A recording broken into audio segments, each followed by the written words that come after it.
Hey guys, welcome to another GameXplain discussion. I'm your host, Andre Seegers, and this time we're joined by Derek Bittner and Ash Paulson to discuss everything we know about Majora's Mask 3D. So let's get started.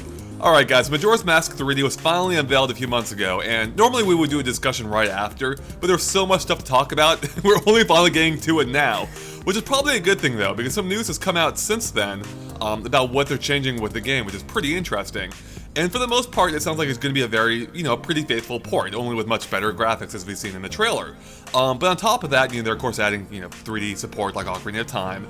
And they're also adding and tweaking a few things gameplay-wise. Like, we know they're adding some fishing ponds, they're changing at least one boss fight, there's hints of them maybe changing the save system, and among a few other gameplay elements, which I'm sure we'll touch on. So I guess first off, let's start off with our initial reaction to seeing this game, I guess, running on the 3DS for the first time. What do you guys think about this? I mean, it's about time, right? Everybody's been hoping for this game to come out ever since Ocarina of Time came out, and the years went by and nobody heard anything out of it, and we all expected it to come, then to finally having it come out here is kind of sort of a godsend, because as I've said many times before, this is one of the few Zelda games I've barely played at all. My initial time trying to play this game, I got caught up on the first 3 days. I was panicking because I didn't know how the save system worked. I was doing it when I only had a very little amount of time to actually play the game. So I was like, I need to save. Where the hell is the save point? That's where I spent most of my first 3 days trying to run around and do. Just because I wanted to get a taste of the game. And so I have my memories of Majora's Mask is just a lot of frustration, but going back and hearing everybody he praise upon this game, I cannot wait to finally play it. Yeah, so I agree with you, Derek. It's a long time coming. I played this only once, actually, so for me it actually kind of feels like a new game. Even though I did beat it once, it's been years since I never did replay it, so this will be my first time kind of revisiting Majora's Mask again, and I'm really excited. I'm mostly excited to see what they're going to add, just because, again, the original experience is so... It's almost like a mystery to me at this point, so I'm kind of looking forward to seeing what the new additions are, just to kind of see what's changed. And I don't know. I don't really hold Majora's Mask in quite as crazy high a regard as some people. I think it's a great game. Don't get me wrong. But I don't have the reverence for it that some people do. So I'm definitely looking forward to going back and revisiting it and seeing if I feel personally that it deserves that reverence, or if it's just another great Zelda game for me. So here's what I heard from you, Ash, that you're not worthy of Majora's Mask 3D. I mean, I guess that's true. I already had I had my Zelda remake and Wind Waker HD. Wind Waker's my favorite Zelda game, but I do like Majora's Mask a lot. It's just not like my favorite ever, like so many people say. and I'm probably one of them. For me, Majora's Mask 3D, or probably 3D too. Majora's Mask is one of my favorite Zelda games. It's like right up there with A Link to the Past. If I had to choose between the two, I'd probably go with A Link to the Past, simply because that to me is like the perfect quintessential Zelda experience. But as far as 3D ones go, Majora's Mask just nails it for me.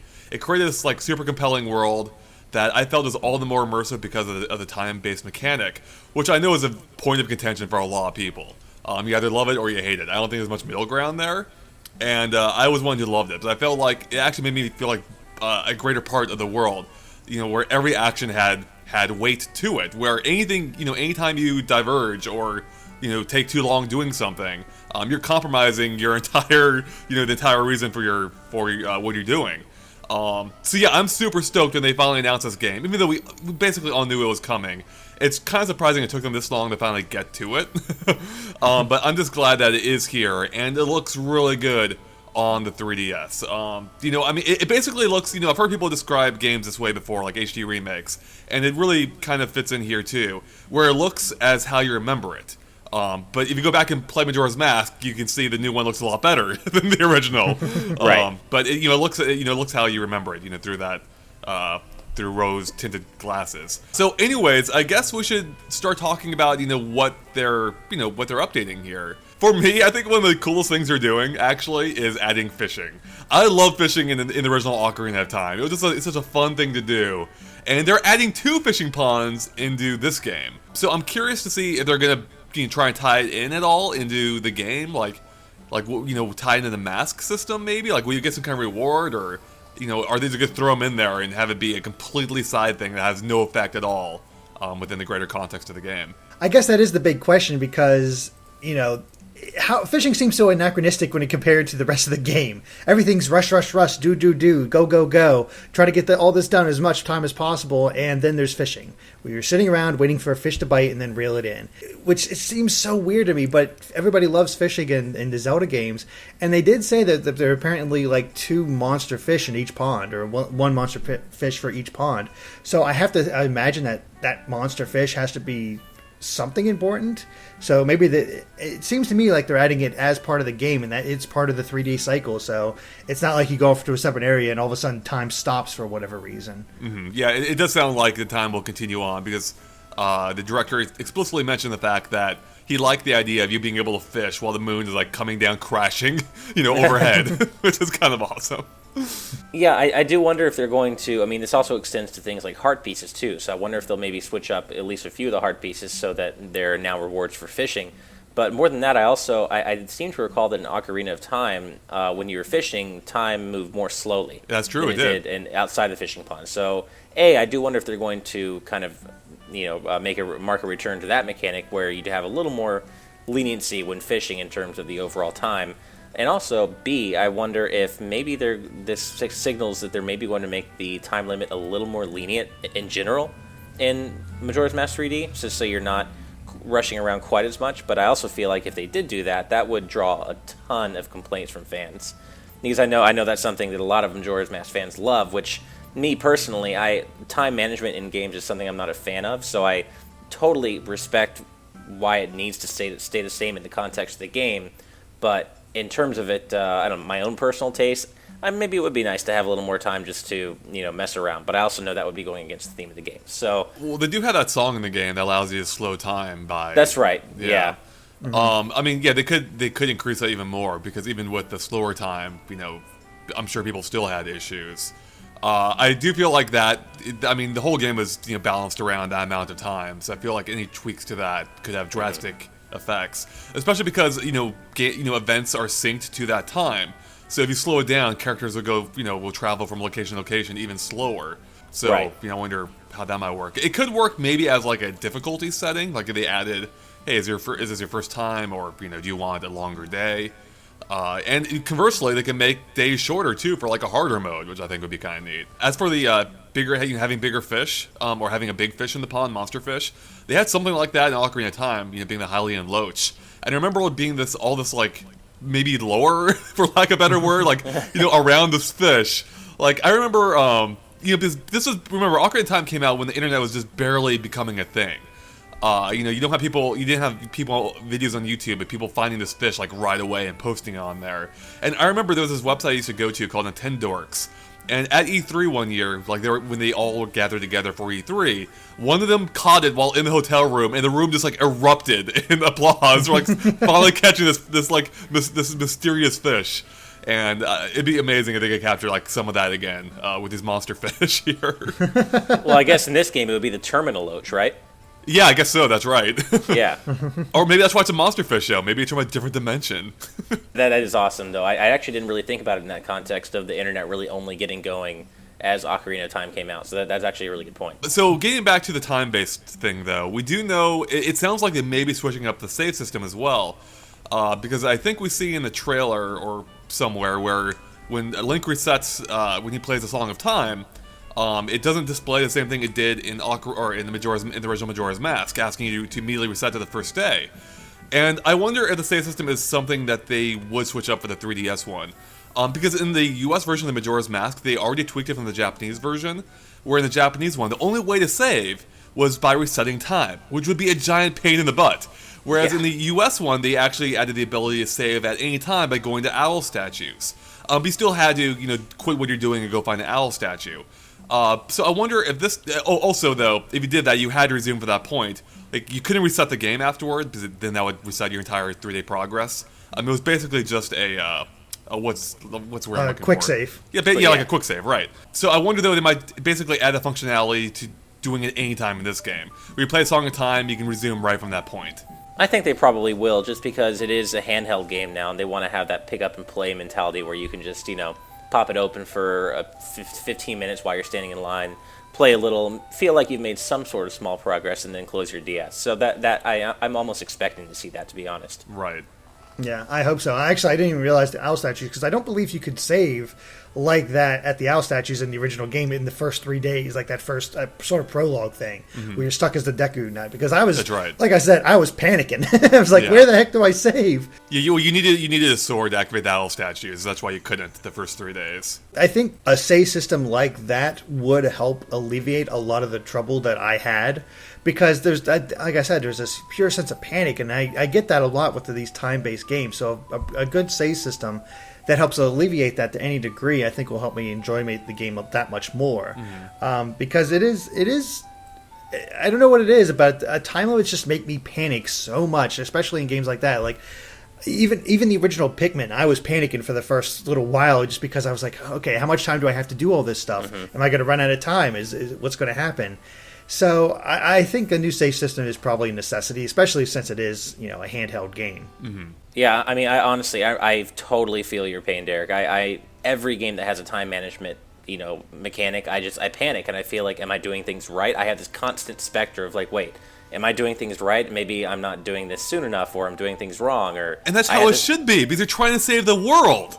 It's true, but it's stressful. I mean, I felt the same way Exactly! in Lightning Returns too. I don't know, like for me, I totally, like I said, in context, I absolutely understand why it's necessary, and Right. I would never want them to change it. But for me personally, I'm just not good at I guess dealing with time management in games. It just makes me stressed out all the time. That's totally understandable. I'm sure, that's how definitely a lot of people felt. For me, I definitely experienced that too. Like, it can be stressful, especially when you're, you see that clock ticking down, you're stuck in a temple. It's like, oh my god, what am I going to do? And that's why I loved it. Like, it listed feelings that very few games have done. Like, there's times even in games like, in other Zelda games where it's like, we better move quick, or, we have to do this, but they just say that within the context of the story, and it literally means nothing. You can take as long as you want, it does not matter, and I wouldn't say it's immersion breaking, but when, like, in contrast to Majora's Mask or Pikmin, where you do have that set time limit, I feel like it can actually enhance the adventure, for me at least. And granted, I wouldn't want that in every game, but I think, when it's used well, such as it has in, for me, Pikmin 1 and Majora's Mask, like, it really does just enhance it gives every meaning, everything you do, weight. Like, if you waste time playing a game, it's going to cost you later on. JRPGs especially are really guilty of that. I mean, especially in Final Fantasy games, you often get to that point near the end of the game where, you've done most of the story stuff, you usually get the airship toward the end of the game, and then when you get the airship, the whole world opens up to you. But you can basically choose to go fight the final boss whenever you want, but that usually carries with it some sort of like, okay, well, the world's ending, or, you've got to go fight the final boss now because everything's going to end, but then you can go do side quests for 60 hours and no one really cares. Right. So I know exactly what you mean. Yeah, Final Fantasy VII is probably the guiltiest party of that. Yeah. Okay, now we know they're changing a few other things about the game, and one of those things is apparently they're tweaking at least one of the boss fights, or maybe only one of the boss fights. They explicitly mentioned one of the bosses. And we were looking, before this discussion, we were looking at a list of the bosses in Majora's Mask 3D. And just looking at this, I'm really not sure what they're talking about. Like, I can't think of any boss offhand that I had major issues with. The only one I can maybe think of would be, I don't know how you say it, the Gyorg, the masked fish. I remember him being a little bit tricky with the lock-on, I think, because you were, like, in this pretty big underwater area as a Zora, and you had to, like, lock on to him to throw your fins or whatever, his blades, his boomerangs at him. Beyond that, I can't really think of anything else. I know you didn't play far enough, Derek, to really answer this, but do you have any ideas, Ash, for what they might be talking about here, or what they might tweak? I only seem to remember that a lot of people might have had trouble with Goat. I don't know if that's actually true. That just might be me remembering something I'm making up, but I seem to remember a lot of people complaining and or having trouble with the goat fight. Interesting. And I could be wrong about that, but I for myself, I don't really recall having any particular problems with Goat. Only that his name is just so ridiculous. But no, honestly, I really don't know. To be honest, I don't remember the boss fights in Majora's Mask that much, so I can't be sure. But I do seem to recall something about Goat being really hard for a lot of people. There were some tricky elements to him, but I also found him to be one of the most fun boss fights. And I think that was partially because he was a little bit tricky to hit. But that just allowed you to roll around as a Goron a lot more, which I found to be a lot of fun. Yeah. But maybe that was it, because you had the whole thing with the magic meter where you could run out of magic. But you could also find potions throughout the fight. So, yeah, I'm not sure. I mean, maybe that is it. I have really no better guess besides the fish. Yeah, well, I think one thing I do hope they do is actually make the final boss a little harder, because I remember specifically thinking that all the forms of the final boss were way too easy in the original version of the game. So I actually hope they kind of jack up the difficulty in that sense. Now, beyond the tweaking the bosses, they're also adding some gyro functionality, probably in the same vein as like Ocarina of Time 3D, where you can aim, first-person weapons with it. They also talked about adding some touchscreen support. And the odd thing about this, though, is, they already did that for Ocarina of Time 3D, where you could manage your inventory on the touchscreen. But in this case, they mentioned they learned some things from Link Between Worlds and its touchscreen functionality. So I'm wondering, do you guys have any thoughts on what they mean by that? Like, what could they do in the context of Majora's Mask beyond what they did for Ocarina of Time? That I'm not sure of, because I'm trying to think back to playing Link Between Worlds, and I played the heck out of that game, and I don't remember any touchscreen functionality beyond what Ocarina of Time did. It was just a bit snappier, a bit easier to keep track of. There wasn't this requirement to hit one of the buttons in order to do it. So I'm not quite sure what he's talking about. So maybe it's just a matter of getting it done quicker, or maybe the layout's going to be a little different from how it was in Ocarina of Time. I'm really not sure.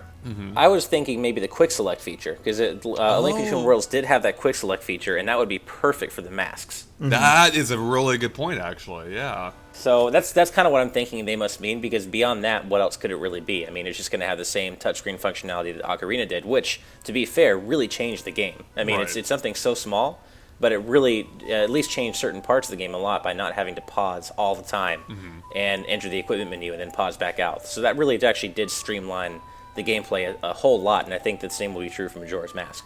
Looking over all this information, probably one of the things I found the most interesting about what Aonuma has said about this remake is that he actually went back and played the original Majora's Mask in order to sort of spot problem areas, I assume, just see how the game played back then, sort of remind himself what he'd like to change and improve throughout the game. And that's how, of course, we got the tweak to the boss, because he found himself having a little difficulty figuring out what he was supposed to do with it. And it sounds like it's spreading out all over, he's trying to make things not so obtuse throughout the entire game. So, you don't have to replay the same section over and over and over again in order to understand what needs to be done. So are you saying, is that confirmation that they're removing the 3-day time limit? I don't know about that, but maybe things aren't going to be quite as cryptic. Like I said, I don't have a full working knowledge of this game, so I have to assume that you guys know what he's talking about. Well, that's the thing. I'm actually not. Because I actually found the game to be, I was going to say it's straightforward, but the game itself is anything but. But, in individual moments, I don't remember there being any, huge problem areas. Certainly nothing on the level of, the Water Temple from Ocarina of Time. Although, actually, speaking of which, that probably would be the most problematic dungeon. Maybe that and, the Water Dungeon in this game. And also, there was the one they could flip upside down. Was it Stonehead, I think, maybe? Or no? Oh, God, yeah. Stone Temple, was it? Yeah, the Stone Temple one. Yeah. That one, actually, I could see them maybe changing, or tweaking in some way. Because it involved, you having to exit and re-enter the temple multiple times in order to activate basically a switch outside to flip the whole thing upside down. And I think that maybe wasn't always entirely clear when to do it and when not to. Yeah, that was actually a really complicated dungeon. I remember spending quite a long time trying to figure that one out. So yeah, that's the only thing I could think of. Beyond that, it's been a little while since I've played the game. So maybe there's other areas in the game, perhaps, when you're going point to point, where it's not always clear what to do. I don't remember that being a huge issue. I felt like it was just part of exploring this world. But I guess I wonder, in what capacity they'll deliver these hints. Do you think it'll just be new things? Your fairy, what was it? Not Navi. What's your fairy's name in this game? Is it Tattle? Tattle, yeah. Yeah. which, that she'll tell you at certain points, perhaps, or... Oh, geez, is it actually tattle? I've always said tattle this whole time. It probably is tattle. Of course it is. That annoys me so much. Tattle and tail. Even I got that. I'm so annoyed that what else I just realized recently, too? I just rewatched Disney's Peter Pan, and Tinkerbell makes the exact same bell noises, too, that they do in that game. Oh, yeah? Yeah, so I feel like, and she's even lit up in almost the exact same way, too. Nice. So I didn't realize, I think the fairies were inspired by Tinkerbell. One thing I was actually thinking of in terms of some gameplay mechanics they might be switching up to make things easier is maybe things related to the Bomber's Handbook and all the side quests you can do. Like, I remember thinking, at least when I played the game originally, it was really hard keeping track of all the NPCs you're supposed to do things for and meet at certain times and remember where they all are. So I'm wondering if they'll make that part of the game easier by maybe outlining them all on a special like Bomber's Handbook map where it shows where all the NPCs are in real time and maybe gives you pop-up notices like, hey, you're supposed to meet this guy in 15 minutes, at this specific location, and actually show you how to get there. Like, I wonder if they'll make that part of the micromanagement of the game's, various tasks easier in that way. Well, that's a good one. Actually, I would say the Bomber's Notebook is one of the more annoying things about the original game. Yeah, it needs to be overhauled, in my opinion. Yeah, they designed it to be helpful, but it was pretty confusing to use. Like, it really was. And that would make perfect use of the dual screens on the 3DS. Just allow you to display the information constantly, if you want. That would be interesting. I like that idea. It would be really helpful, I think. It definitely would be. Speaking of which, are there any other new features you guys would want to see added to this game? Or any other tweaks, gameplay-wise, you can think of? I mean, it's very hard for me to suggest anything for this game since I've played so very little of it. Honestly, I'm hoping for an experience very close to the original with only a few tweaks to make it, things a little easier. Sort of like the way they did with Ocarina. That game is very close to the original. There's not many changes or additions or anything like that. It's just updated graphics and an interface that makes it a lot easier to get through many of the puzzles. As long as they do at least that with Majora's Mask, which looks like they are doing, and even including some additions, I'm very satisfied with this package as it's being currently presented. Yeah, I mean, I think for me the main things, I do kind of hope that there's some sort of element with the Bomber's Handbook being updated, like I just mentioned, to make things a little easier on the micromanagement end. And I do hope that, I hope that overall the difficulty isn't neutered too much. I know that's I know one of the a lot of fans' favorite things about Majora's Mask is it's actually a legitimately hard Zelda game, and I think the director did say that they're not making the game easier. Right, and I know they say that, and I know Aonuma says that, and I believe he has every intention to do that, but I also know that Miyamoto has his hands on this game, and Miyamoto likes making all his games as easy as they can possibly be. Right. And I mean, the information we were looking up started off with Miyamoto saying, well, if we remake Majora's Mask for a handheld, the first thing I want to do is make it easier. And Aonuma's like, no, I don't want to do that. But, we already know that Miyamoto, who has a lot of sway, the first thing you want to do is make this game easier. So, I'm a little...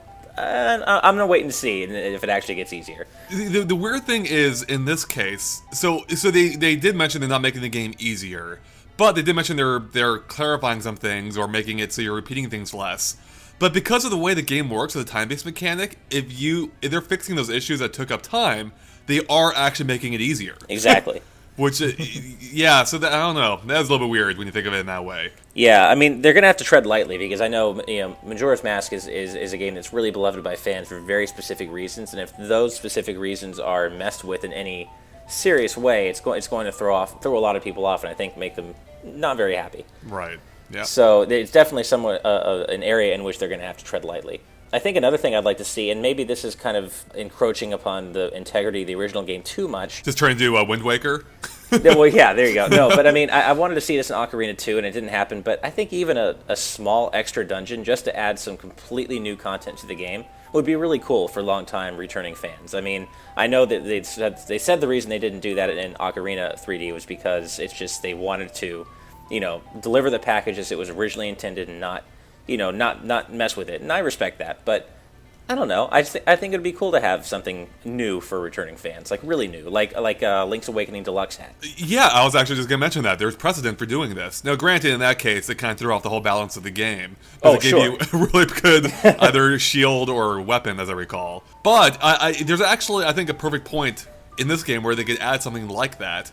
Derek close your ears for a sec. Okay, la la la. When you reach the moon, they have those little tiny dungeons inside. They could maybe do something more with that. Maybe evolve that concept a bit more. Are you good, Derek? Okay, cool. And so I don't know. I'd be down for that. It'd be cool if they did something along those lines. It would be tricky fitting it in because the game is based around the 4-dungeon thing. Like, it's very much tied into the story of the game. So I think the place I just mentioned could work perfectly for inserting it. Right. Now, speaking of new features, we do know there is going to be a difference when you're playing the game on the new 3DS. And it's not going to be graphically, which is odd, considering that's the main thing the new 3DS can do differently. So, do you guys have any thoughts on what they might be adding here as not improved graphics on the new 3DS? Well, what else does the 3DS add? Does it add more space to it? Does it add more space for something, or what exactly would it be able to add? I guess is the initial question. Well, I mean, it's got a faster processor, so I mean that could be used for non-graphical things as well, of course. And it has the enhanced 3D display, but I don't know how that would factor in. So. I'm not quite sure what they could do for it. It seems so minor, I'm sure they want to make it minor in case people don't have the new 3DS. One of the ideas I had, as regards to the last topic, was you guys talked about an extra dungeon. What about the possibility of a Master Quest mode? Why would that be exclusive though? That's the question. I don't know if that's why I asked if there would be possible for more space. Why would they make that exclusive? I don't see that. I personally don't see that happening. But a Master Quest mode would be good for longtime fans, just because it remakes everything and make it new and unique, and all that. As for anything else the new 3DS could add, I have no idea. Yeah, me neither. I mean, the first thing I naturally thought of was just a more stable frame rate, like maybe kind of like what the expansion pack does for some N64 games. Right. And Majora's Mask did require the expansion pack originally. So. Yeah, so I mean, that was my first thought, but then they came out and said that it didn't really have anything to do with the graphics, so I'm kind of at a loss as for what else it could be. I mean, we know that, again, in the case of Link's Awakening Deluxe, playing on a Game Boy Color gave you access to a new dungeon. That was you could only access that dungeon on the Game Boy Color. Mm-hmm. So I don't think they're gonna add anything that substantial as being exclusive to new 3DS owners, because that would segment their audience too much. Mm-hmm. But yeah, I don't know. I hope it's something at least kind of cool that'll make it worth playing on the new 3DS.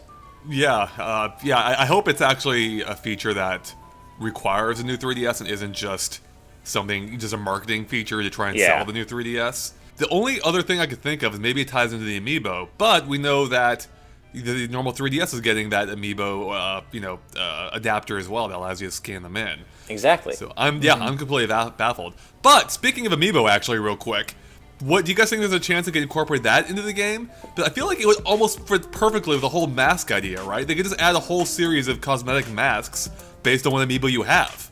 Yeah, I guess would it just be cosmetic, like purely, and maybe give some flavor text for NPCs when Link talks to them? Yeah, exactly. But they already have, I think, a few masks like that in the game. So I think they could just build upon that. Yeah, I could easily see them doing like little various Nintendo themed masks or something like that. Yeah, it'd be a cool little feature. You have like Link wearing a Link mask just for. Now, one thing we know they're not updating is the game's music, apparently, or they're not remixing it. I guess they're a little bit vague on that, weren't they, Ash? I think, or so I think it was Al Newman said they were updating quote unquote the sound quality, but not the music itself, which could mean so many things. I mean, I think he said something similar about Ocarina 3D, which kind of bothers me, just because, look, I'm gonna come right out and say it. Ocarina of Time's soundtrack is timeless, it's wonderful, but it hasn't aged well in terms of the sound quality, the hardware they used to produce it. I mean, you go back and play Ocarina 3D, it doesn't sound good, in my opinion at least. Mm-hmm. The same goes for Majora's Mask. It uses the same sound hardware, the same keyboards to produce the sounds that they wanted to make, and I don't think it's aged well. It sounds really tinny, it sounds just really outdated and old. When you compare that to Star Fox 64 3D, where they really, they didn't change the soundtrack, but they updated all the samples and updated the sound quality. Why not do that for Zelda? I mean, Majora's Mask has such a great soundtrack. I don't know why they're holding so fast to using this outdated sound hardware to produce the music, and it really is disappointing to me. Well, that's what I'm wondering, because they were a little bit vague on the whole thing. So I'm wondering if maybe, you know, they may not be remixing it per se, but maybe they are updating the MIDI samples, for instance. Yeah, that's what I hope for. That's all I want. I'd definitely keep the soundtrack the way it is, but in terms of the actual compositions. But yeah, Right. update the samples at least. Yeah, because the game had a great soundtrack, I thought. Like, really enhanced, you know, how it changed day to day. And it sounded really good for its time, but you're absolutely right. They could definitely update it, and I hope that they do. It Yeah. would be a missed opportunity if they don't. Alright, well I think that wraps up for us here, so thanks guys for watching. If you liked our discussion, make sure to like and follow us on Facebook and Twitter at GameXplain, which you can find links to in the description below. It's a good way to keep up to date on everything we post. And of course, keep an eye on GameXplain.com for more Majora's Mask 3D and other things gaming as well. Alright, thanks guys. Bye.